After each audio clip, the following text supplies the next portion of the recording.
Good morning and welcome to This Week. On this first Easter Sunday for Pope Francis, we talk with one of the cardinals who chose him, New York's Timothy Dolan, on what the new pope means for Catholics here in America. And our panel of scholars and pastors discuss religion's place in the public square. Does it help or hinder the search for common ground?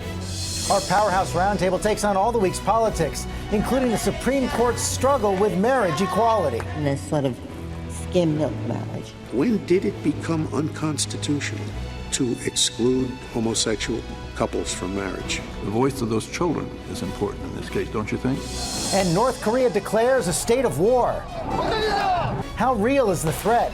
ABC's Martha Raddatz reports live from the front lines. From ABC News, This Week with George Stephanopoulos. Reporting from ABC News headquarters, George Stephanopoulos. Hello again, and best wishes to all of you celebrating this Easter and Passover season. It is a tense one in Asia, where North Korea stepped up its provocations by declaring a state of war against South Korea this weekend. The latest challenge that has officials in Washington and Seoul braced for a possible confrontation. So let's go right to ABC's chief global affairs correspondent, Martha Raddatz, for the latest on where all this fiery rhetoric is heading. Good morning, Martha. Good morning, George. There is a real sense of unease here in Seoul tonight. They have heard rhetoric from North Korea before, but nothing like this.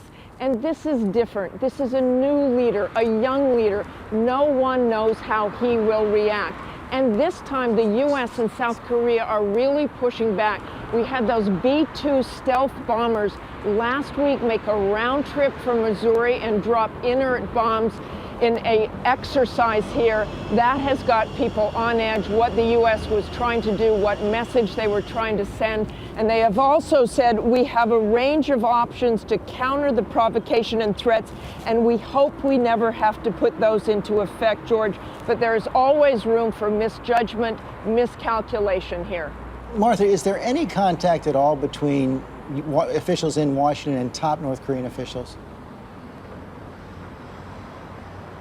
Well, there's certainly diplomatic channels that the U.S. can go through, and they are giving a very strong message through those diplomatic channels to other people in the regime, in the North Korean regime, to step back and stand down. But we, again, don't know how far Kim Jong-un will push. He has said so much, it almost seems he has to take some sort of action. Okay, Martha, thanks very much. Let's get more on this now from Congressman Peter King, the chairman of the House Homeland Security Committee, also member of the Committee on Intelligence.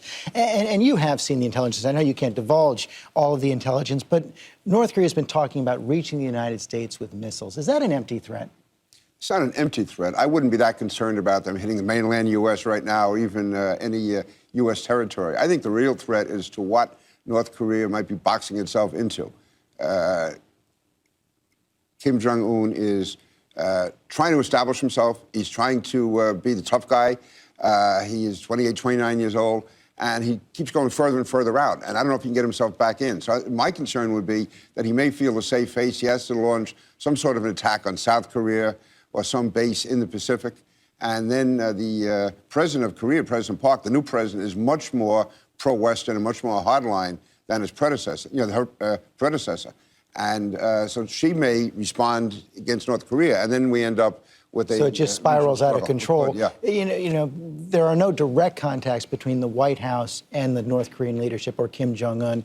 Well, we saw Dennis Rodman a couple of weeks ago come and say that Kim Jong-un wants a phone call from President Obama. Would it make any sense at this point to have direct talks with North Korea? I don't believe so at all, no. I don't see any purpose in that. As far as I see, this is not even a government. It's really like an organized crime family running a territory.